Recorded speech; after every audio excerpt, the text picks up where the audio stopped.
You can have anything you want. Universe is super giving. You want a fucking Ferrari, you can have it. If you want it, you can have it. If you're sitting there saying, oh, but I tried my best and I still didn't get it, you're lying. You didn't try your best. That is a fucking lie. The universe gives it to everybody who genuinely tries. I want you to get pen and paper and write down everything you want to achieve in the next 4 years, the children you want to have, the car you want to drive, the money you want to make. I guarantee you every single thing you write down on that piece of paper is going to come true.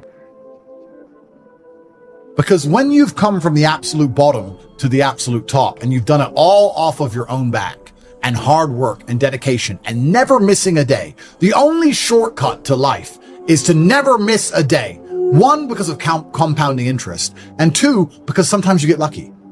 And you'll never miss a lucky day if you try every day. If you don't try every day, you might miss your lucky day.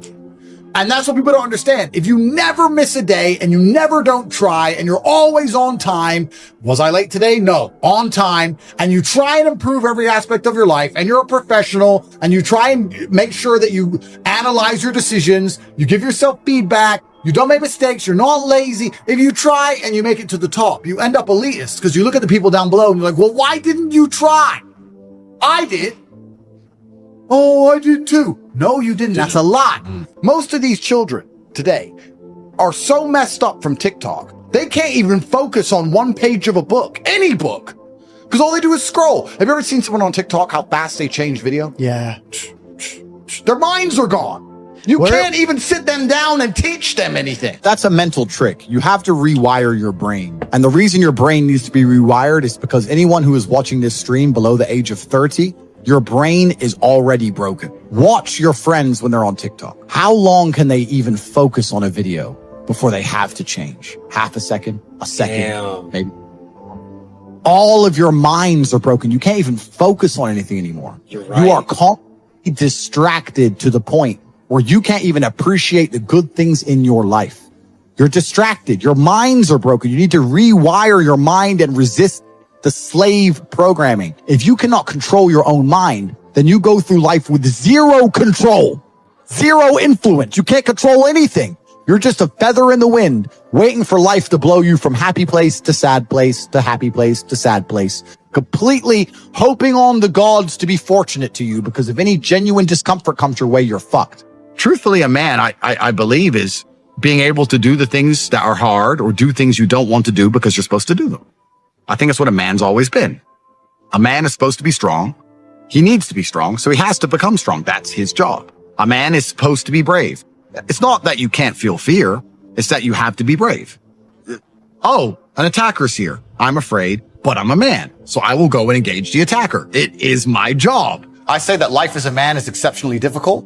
I say the most beautiful and the most terrifying thing about being a man is you're born without value. Society doesn't care about you. You're only going to be cared about based on how useful you are. You have the chance to build yourself up and become a superhero if you're prepared to do the hard work and be indefatigable enough to never quit. But if you're going to stand around and wait for a handout, nobody's going to ever respect you. And I think that a lot of people have forgotten about how difficult and how competitive it is as a man. We're always in constant competition with each other. And it's your duty as a man to stand up and say, I want to be as important and strong and good-hearted and God-fearing as possible. And I need to work hard to achieve those things. I can't stop myself working as a person who doesn't need money. And then there's people with no money who don't work. It blows my mind, which is why the winners are winners and the losers are losers. Losers do a little bit of work and rest. Winners work as hard as possible and worry they're not working hard enough. It's just a separation of personality types. And it's almost like you can't save these people. I have something I sent in my email recently. I said, you could give the average man a brand new Ferrari and a roadmap and a coffee and a full tank of gas and tell him the destination, success. And halfway along the drive, he'll quit. It's too far. No matter how well you set it up for people, they'll quit. You may have accepted the matrix telling you that you now have an excuse to fail, as opposed to using it to grow. But every single man of value went through trauma and they went through pain.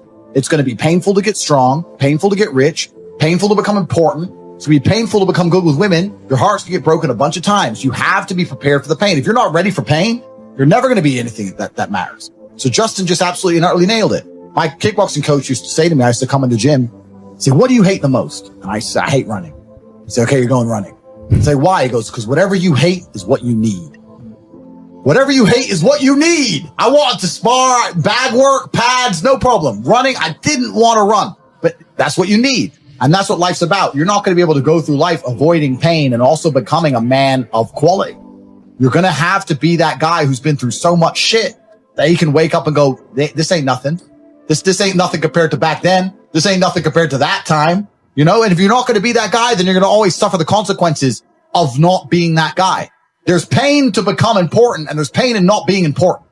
So you have to make a choice. So I think Justin absolutely nailed it. I think his answer is even better than mine could be. You need to find something you're afraid of, find something that could hurt you and go do it. And that's one of the great things about being young, right? You're basically superhuman. Yeah. All of us are our age. We're all in our 30s. I remember when I was 21, like I had Wolverine-like healing abilities. And this is actually one of the problems with the world today. I noticed the internet's fucked this up because we have all these youngsters who have a voice. They all think they know something on Twitter and on the internet, these kids, right? When I was 23, 22, I didn't know shit. I'm 35 now. I'm one of the smartest men on the planet. And when I was 23, I didn't know shit. When you're 35, you're definitely going to still be a dumbass. So when you're 23, like you are now, you don't know anything.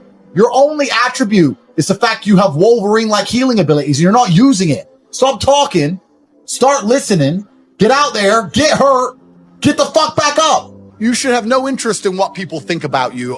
That makes you insecure. And that is the largest psyop in history, to wake up and say, I'm not going to be successful. I'm not going to be strong. I'm not going to be interesting. I'm not going to go out there and test myself. And I'm not going to put honor on my last name because I would hate for people to think I'm insecure. I'm secure. So it doesn't matter if you think I'm a loser, and it doesn't matter if I am a loser. So I'm just going to sit at home and I'm secure. No, it's not insecurity. It's called duty to your last name and honor. And that's just another one of the many different tentacles inside of the psyop octopus, trying to snatch any motivation left from the masculine spirit.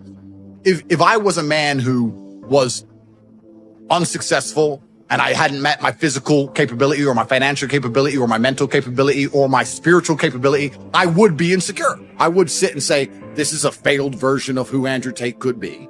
They're beyond saving because they're the worst thing you can possibly be, which is a quitter. Being a quitter is the worst thing you can possibly be. God himself can't make a quitter important, because the only reason the place you're trying to get to has value is because it was difficult to reach. If everybody could reach it, there'd be no value. Value is linked to scarcity. The whole point gold is valuable is because it's not everywhere. If it was everywhere, it wouldn't have any value. The reason the place you're trying to reach is valuable is because people can't get there. So if you're the kind of person who quits, you're never going to get there. Quitters are the worst. You could give a quitter a map, a treasure map, and a hot air balloon, and say, it's going to take you right to the treasure. It's going to be a 7-day journey. Here's the sandwich. Yeah. And halfway through, they'll be like, oh, I'm cold. Yeah. You just said that, 7 days? Nah. Yeah, and they'll quit. Yeah. Quitters will never make it. And there's a huge subsect of the populace who are basically simply quitters. I've never in my life seen anyone who's determined to get something not get it. I've never seen somebody who is determined in their heart to get something not get it. The universe and God is so giving and providing. People think it's difficult out here. I disagree. I've never seen someone wake up and say, nah, this is all I care about. This is all I want. Not get it. Everyone who thought that way in fighting was a world champion. Everyone who thought that way about money was rich. I've never seen anyone fail. Bro, I've seen people with no credit score and no job determined to get an R8 manage to get one on finance somehow. I've seen it. If it's all you want, you're going to get it. You're going to find a way to You're going to find a way. Yeah. People go, oh, I want this. If you wanted it, you'd have it. If you're going to be a man who's going to sit and say, I'm just sad, you are always going to lose in competition to men like me. Yeah. And there has to be losers for there to be winners. I am tired of sympathy. Sympathy doesn't work for anybody. I'm not going to sit here and be sympathetic for people who say they're too sad to try hard and be their best. Guess what? Perhaps I was sad every time I did exactly what I was supposed to do and trained anyway. Perhaps I was afraid when I fought anyway. Perhaps I was tired when I worked anyway. This is how you get ahead in life. I don't have a fucking ounce of sympathy for these people who sit here and say, well, I feel this way, so I can't. Then don't do it. Stay down there. The winners are at the top, and the winners at the top don't give a shit about how they feel. We wake up and we perform regardless of how we feel day after day. So if I'm going to ignore my own feelings, I'm certainly not going to take into consideration anybody else's. Yeah. Why am I going to ignore how I feel and make sure I'm constantly performing regardless, flawlessly, and then sit and go, oh, but he doesn't feel good, so he's allowed to fuck up. No, you are not. You're not allowed to fuck up to your ancestors or to God or to yourself. You have to perform.